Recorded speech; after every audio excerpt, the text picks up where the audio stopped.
Welcome to the Heart of Healthcare podcast. I'm Halle Tecco.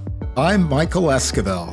And I'm Steve Krause. And every Monday, we bring you the latest in healthcare innovation as we sit down with entrepreneurs and industry experts. So buckle up and join us as we figure out how to improve healthcare for all.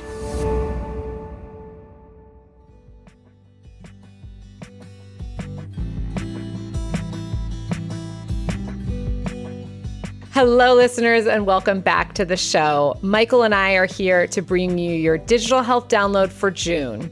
We're going to talk about the Hinge Health IPO, how much ownership founders actually have when they go public, what OpenAI is doing with the FDA, and then the second half we'll be sharing some of the sketchiest headlines we could find that include Elizabeth Holmes, McKinsey, and Epic, but not all together. Michael, hello. Good to see you. You too, Halle. It's great to see you. Excited to be recording our download today. Lots of really fun, interesting, and potentially exciting stories today.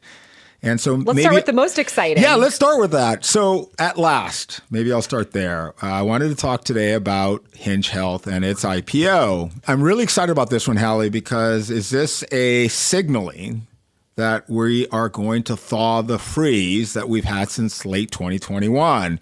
You know, and digital health IPOs, as you know, have been extremely and particularly scarce. So Hinge Health made their NYSE debut on May 22nd. The stock was up 23%. It opened and closed its first day at $39.25, and it had priced the IPO at $32. So by all metrics, a good story and a great success there. It brought its market cap to almost a little more than $3 billion in the IPO. You know, the digital health landscape has been really, really challenged with the Waystar and Tempus AI IPOs, and now with this one from Hinge Health, and as we know, hopefully soon, the second digital health company here in 2025 to go public will hopefully be Omada Health. And so, you know, really excited that as a lawyer in particular, we're starting to finally see some activity. It's been a real strain in our ecosystem, I think, without the return of capital that these funds are looking for. It's been hard to distribute back down to LPs, who then reinvest in other funds and new funds, and it's been a little bit of a paralysis. Yeah, it's been quiet, but I would say there have been fewer but better IPOs. So you mentioned Tempus and Waystar. Both of them are up from when they opened. They're, for what we've seen so far, steady growth companies, and investors like them. So we had a lot of flops in 2021, companies that really didn't make it. A lot of disastrous SPACs, for instance, that we talk about all the time. Yes. But there's a level of quality that investors expect now. And so I'm hopeful. Yeah, I'm excited to see both Hinge and soon to follow Omada follow last year's two successful IPOs. And hopefully, just because there are fewer of them, hopefully they're stronger and we can kind of build back from a place of building quality companies in the space. Yeah, the last couple of years in particular, Halle, have really highlighted for me a real focus and a discipline that we're seeing from not only digital health companies, but just generally tech companies. You know, now there's a real pressure to show sustainable growth, to show real unit economics, and ultimately to make sure you've got a very, very significant path to profitability. And so it's been that discipline, I think, has produced stronger, better companies, as you said. Yep. That being said, you know, we've talked about this, you and I, many times, but, you know, this is another down round IPO. And what I mean by that is when Hinge last raised in the private markets in the boom of the 2021 cycle, they raised at a $6.2 billion private valuation in 2021. And it really shows that, as one well-known investor said, you got to get the puck on the ice and get out there. And I think it's no longer a massive stigma, a negative stigma, to do a down round IPO. So I think the fundamentals are great for this one. I think it could be an exciting story. And if they continue to execute, I suspect in the long run that they'll well exceed that such private a strong company valuation. Team. Yeah, it's a strong team. It's a compelling product. The space makes a lot of sense for digital health.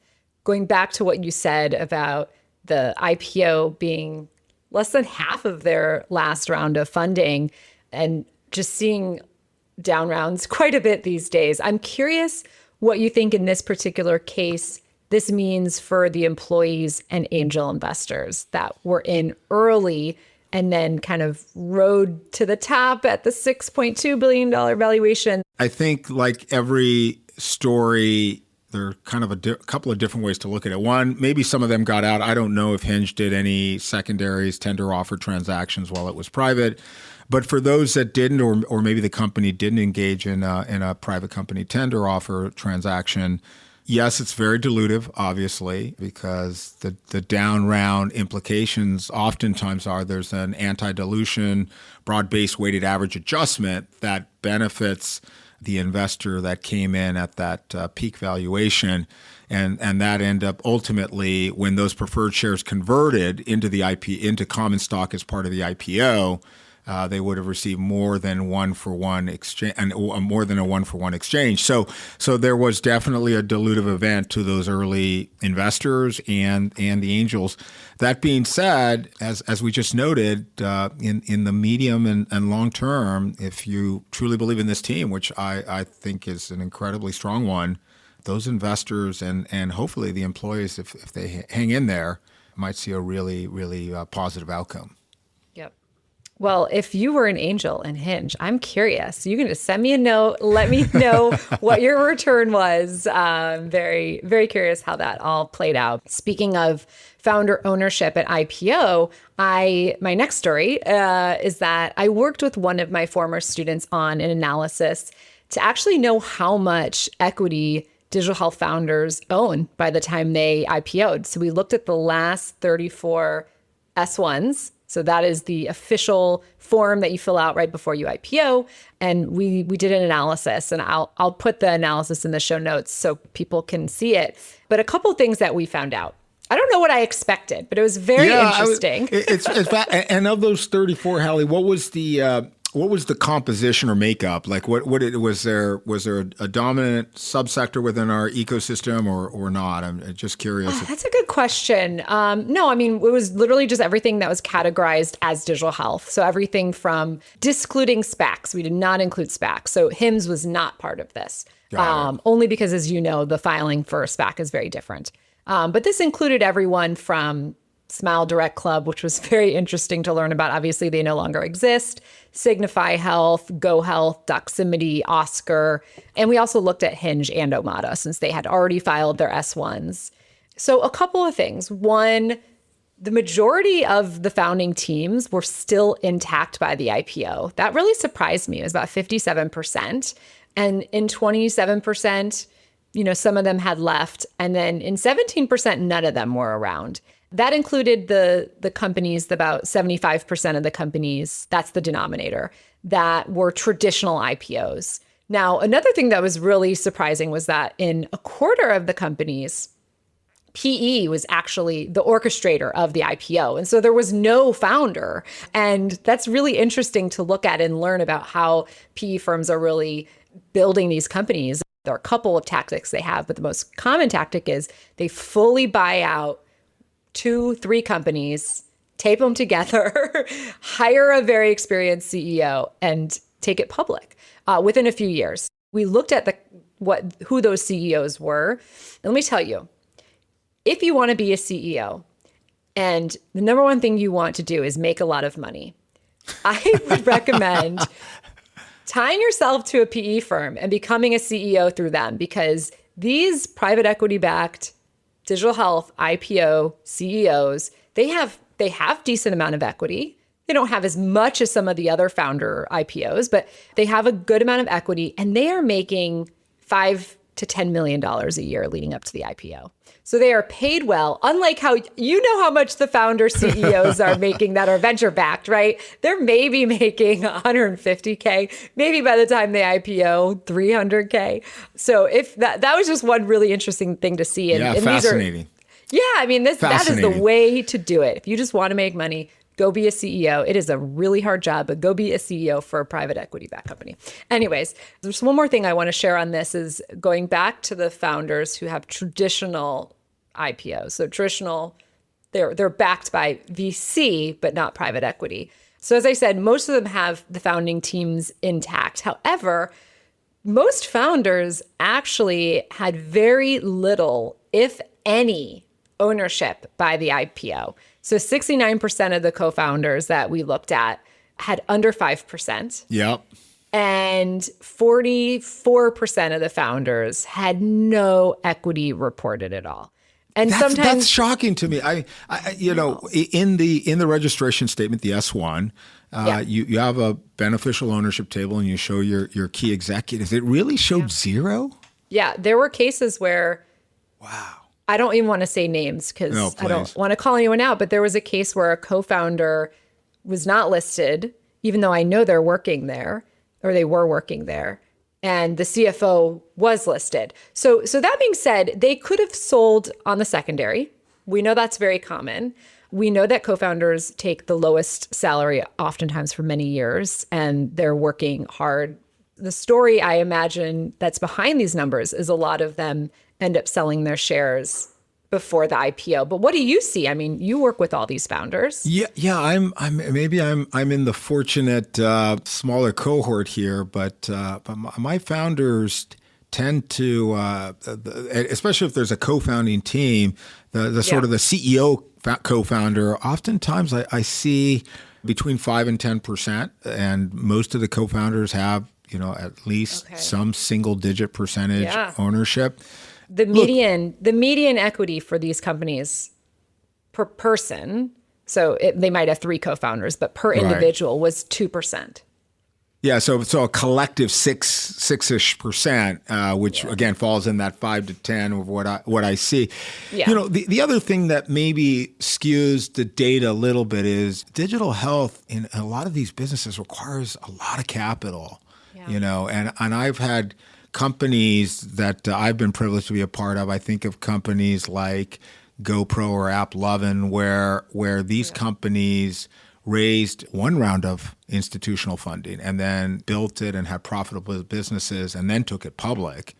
And so, I think one of the interesting data sets that maybe you and your colleague could look at is, how much capital was raised in each of these IPOs. Each of these we did look at that, which was interesting. And it certainly, all of them had raised a lot because it is digital health.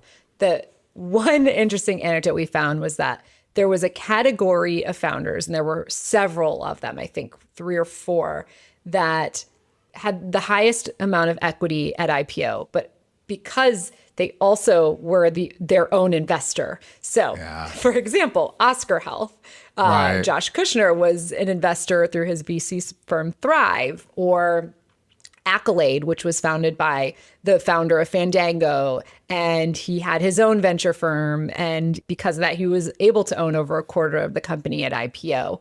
And then there's, of course, the family ties. So the Smile Direct Club founder was interesting. His dad was the investor in the company, eventually became the CEO of the company. And so turns out if you have your own money, you can hold on to more of the ownership. But that was really the only case where it stood out. Otherwise, if you've already raised above a certain amount, I think you can't help but get diluted. And this is why investors and founders that raised during the COVID periods with very high valuations are stuck in this position of they need a very, very, very large exit to justify the past valuation. And so it's a tricky situation that a lot of folks are in. Yeah, well, Halle, you've heard me preach this oftentimes, and what gets a lot of founders is in their attempts to keep the top line valuation high, they agreed to really ugly structured terms. Mm. And my mantra, you've heard this many, many times, is keep it simple. Take the medicine, get clean terms, 1x, non-participating preferred stock in those private rounds, and just keep it simple. Take the down round. When Michael, for those who have not been involved in a term sheet in one way or the other, explain what that means. Yeah, for sure. So, When I say clean terms, I'm talking about a 1x liquidation preference. So the investor either it gets its money back or it converts to common because they will receive a greater share of the exit proceeds as a common holder. So they're taking their percentage ownership of the company. And oftentimes what you'll see in rough funding markets like it has been, with AI being the exception, which we'll talk about soon here, it has been a situation where investors say, okay, well, you want to keep something higher valuation-wise or something more close to what you did in 2021, well, then I need a 2x liquidation preference, meaning I need twice my money back. And oftentimes they'll have a participation feature which says, not only do I get 2x my money back, but I also get to be treated as if I then converted down into common stock and shared my pro rata ownership percentage of the remaining proceeds. And so it becomes this gravitational force that you can never escape from as a founder. You're always, no matter how great your business is, you're always chasing higher and higher valuations in order to finally get free of it.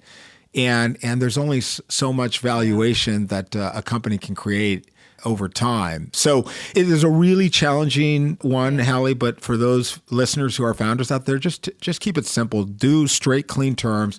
If you got to do, half your valuation, as we saw in the Hinge Health IPO, that's okay, because you have a hope of then in the long run building a business where you can exceed that valuation and see a return on your equity that you were granted as an employee or founder. Now, just going back to Hinge, the two founders of Hinge have about a quarter of the company, which is remarkable given how much they raised. Super efficient. But what happens? I don't know how the math works out. Yeah, well, they'll be fine. They'll be set up for life. But they are, and we're both bullish on where they can take this thing, and so maybe they'll be looking back when this company someday is trading at $10 billion or more, and they're gonna say, look, that was a smart move to sort of take our medicine as a business from an enterprise valuation perspective and live to fight a much longer day and a much more successful day. Well, love it. And Steve is an investor in Hinge Health. He was not able to talk about the deal up until the IPO, but he is going to have the founders on the show so we can be one of their first post-IPO interviews. And Sean Duffy from Amada Health has promised me his first post-IPO podcast interview. So we'll get kind of a behind the scenes on what goes on when you take a company from idea to IPO. Not a lot of people do it. So Exciting to hear from those. Sean, we're going to keep you honest on that commitment. Awesome. All right. Next story is yours. Yeah. So speaking of AI and maybe bucking the macro funding trend challenge that we've seen over the last 24 months, OpenAI and the FDA are reportedly discussing AI for drug evaluations.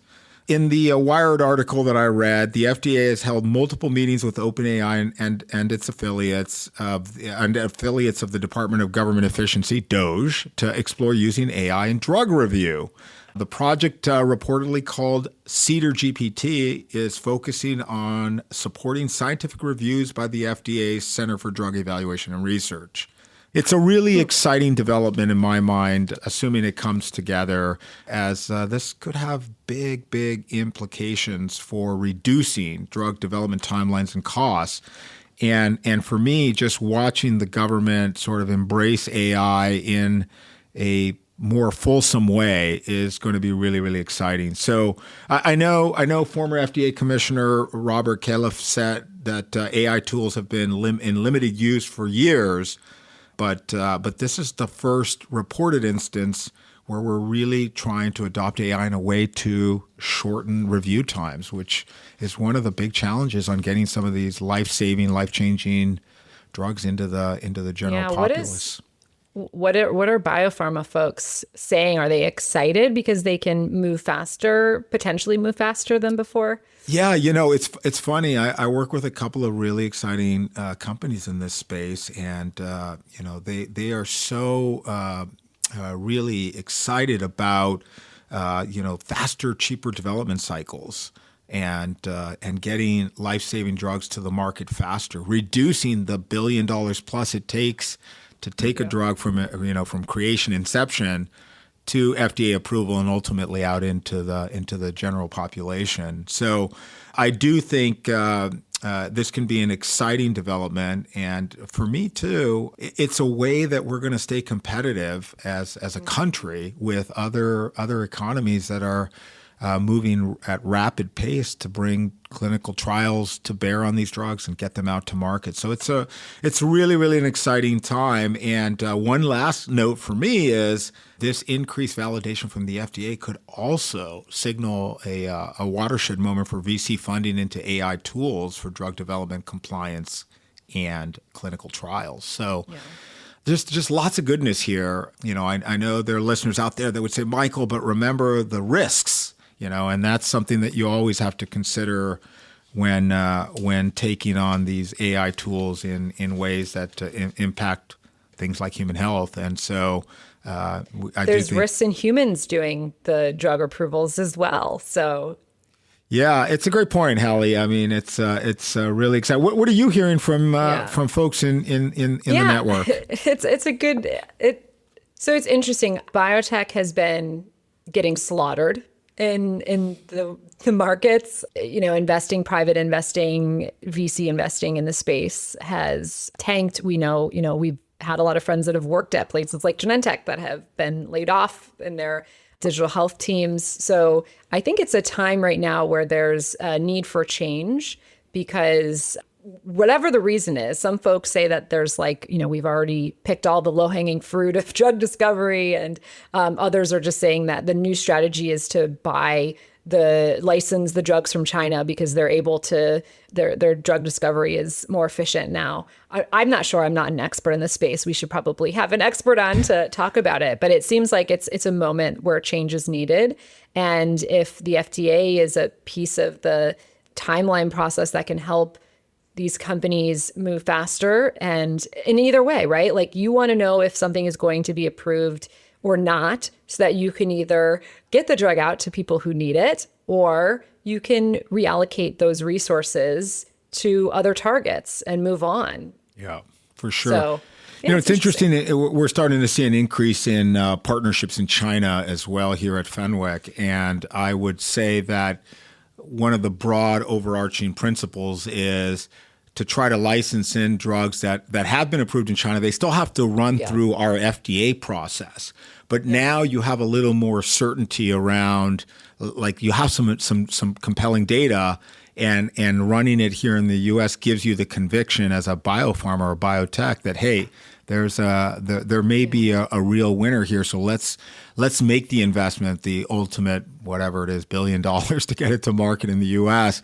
because we have some conviction that there's a pot of gold at the end of that rainbow. So I heard that's what JP Morgan was on the biotech side. It was all meetings between the Chinese biotech companies and the American ones. Yeah, there's lots of tricky for those listeners that are thinking about this. There's a lot of tricky export compliance, OFAC, the Office of Foreign Asset Control, restrictions and limitations. So you really do need a skilled attorney to help navigate those waters. And fortunately, we at Fenwick have seen just a number of these deals. So we've developed a really nice playbook. Our IP team has. Yeah. So it's exciting, and our trade compliance team. So. Exciting times out there for sure. And one kudos to the FDA here. Jeremy Walsh was appointed as the FDA's first chief AI officer. So there clearly is a mindset shift going on there about embracing AI and all of the tools associated with it. So kudos to the FDA for doing that. They're gutting other pieces of the that's FDA a whole nother subject. So. That's a whole nother subject. I'm just saying in this one realm, it's good to see. Right. Yeah, acknowledge when there's something that feels good coming out of it. That's right. We got to create some positivity here. Yeah.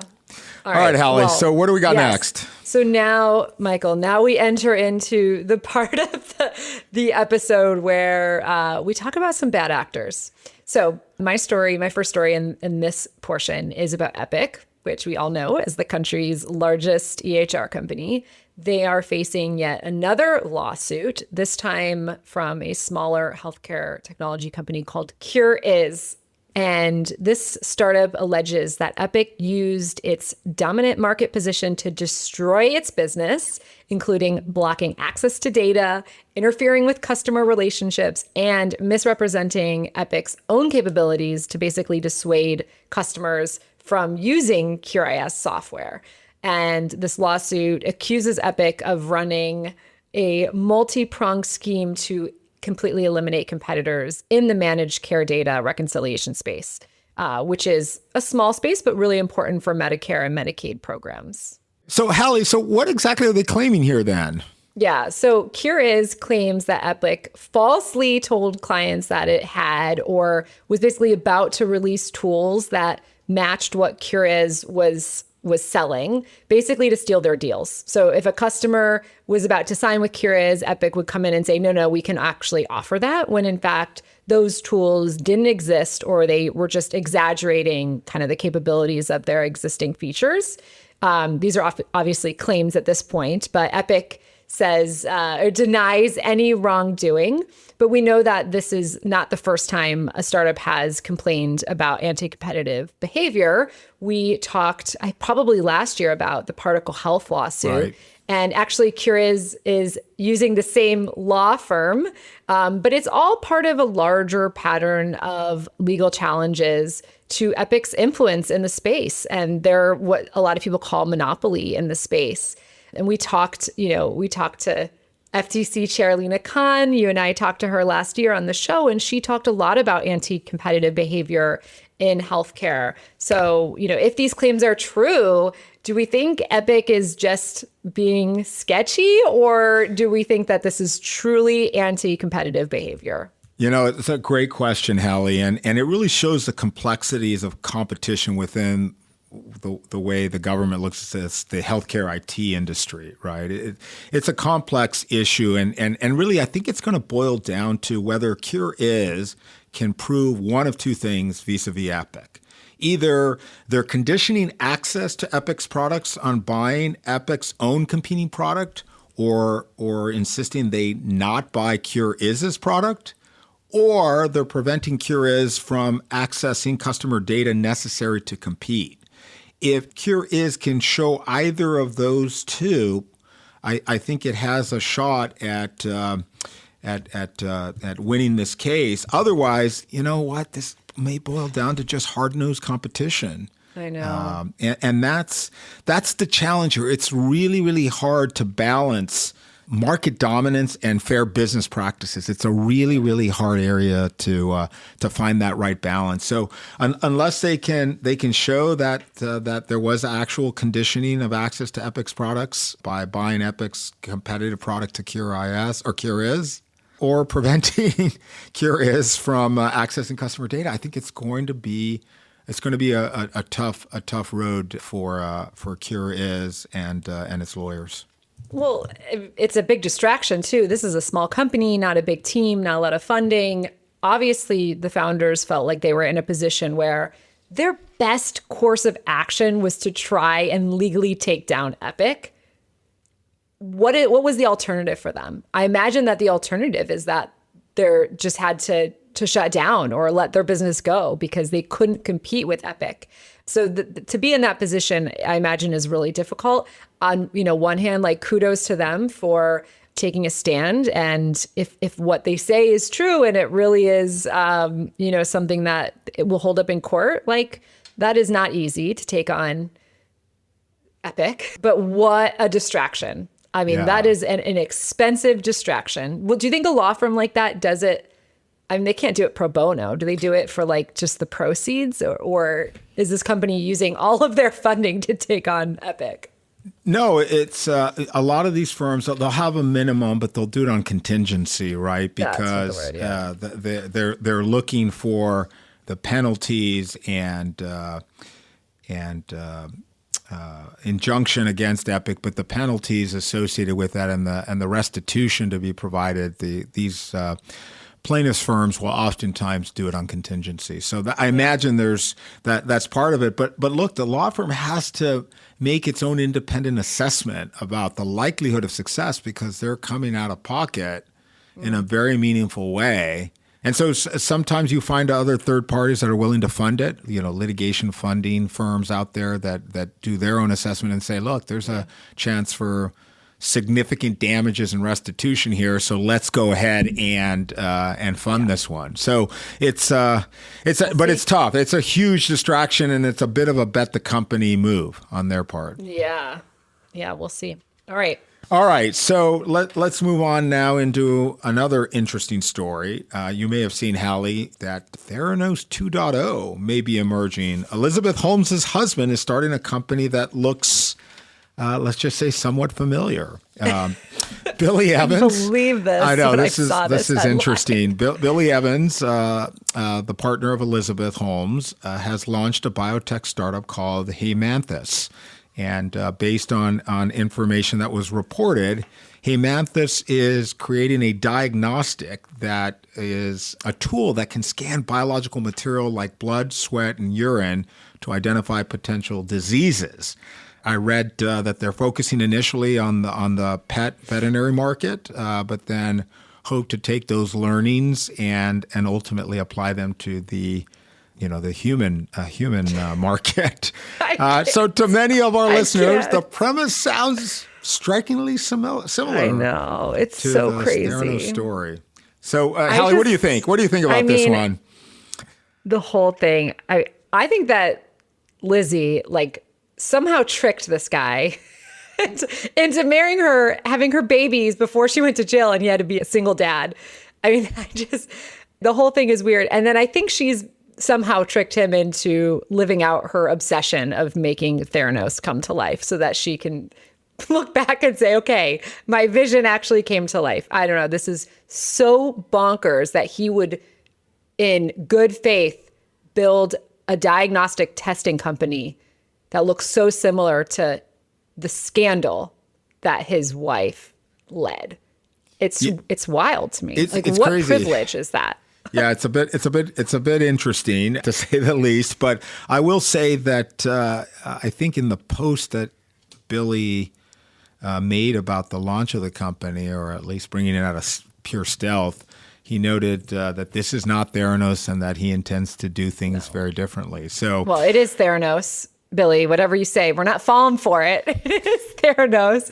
And he doesn't even have a background in biotech, right? Wasn't he in the automotive space or something else? Yeah, he was at Luminar. Reportedly, he was at Luminar Technologies. There are 1,000 ideas you could come up with. It's shocking to me. But we're kind of getting to the end of the time, so let's talk about the last story. Please. This is a great yet segue. Another one. Yeah, yet another one.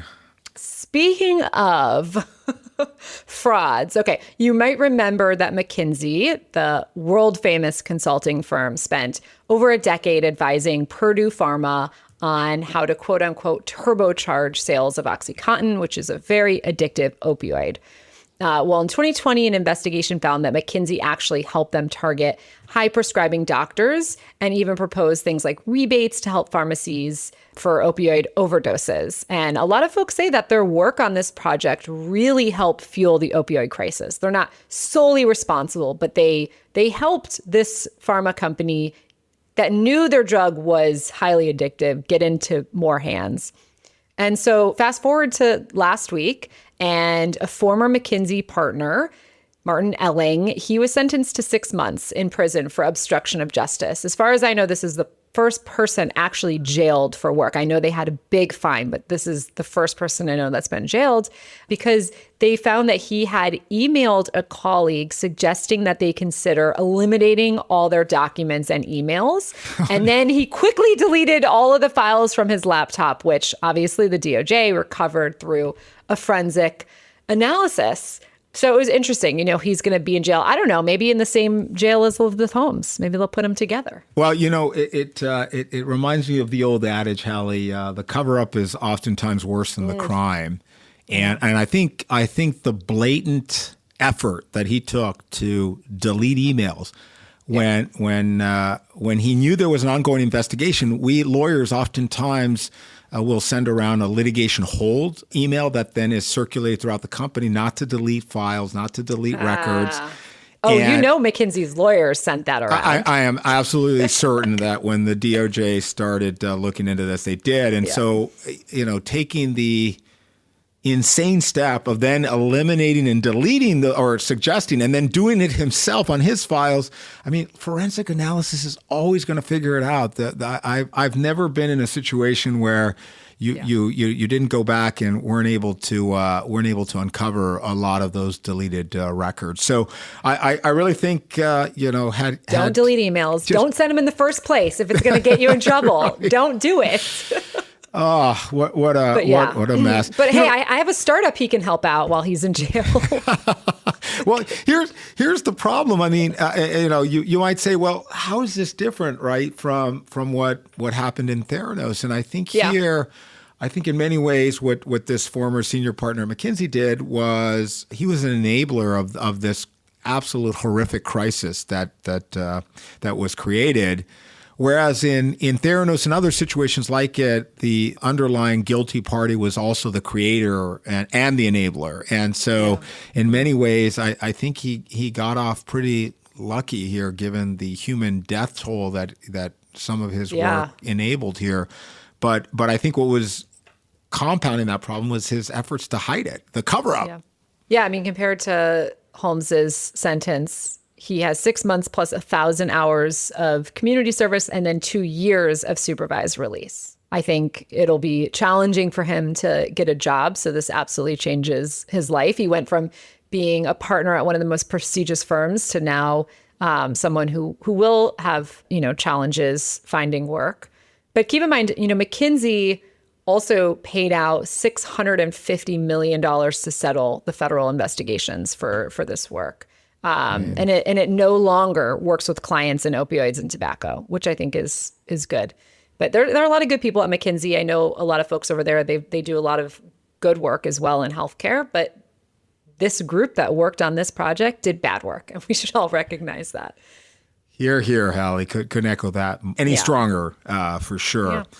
Well, on that note, Halle, I guess it's time to wrap up. And for me, the punchline is don't delete your emails when you're in an investigation or litigation scenario.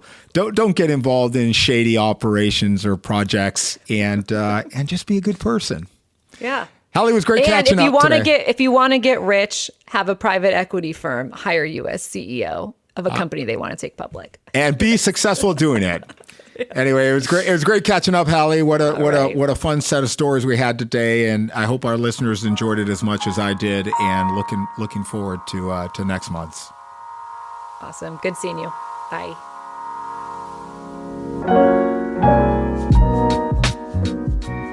Thanks for listening to The Heart of Healthcare. If you enjoyed this episode and you'd like to support the podcast, please leave a rating and review, and don't forget to subscribe. The Heart of Healthcare is produced by Halle Tecco and hosted by Michael Esquivel, Steve Krause, and Halle Tecco. The show is engineered, edited, and mixed by Kyle Moore. Visit our website, heartofhealthcarepodcast.com, for show notes and details.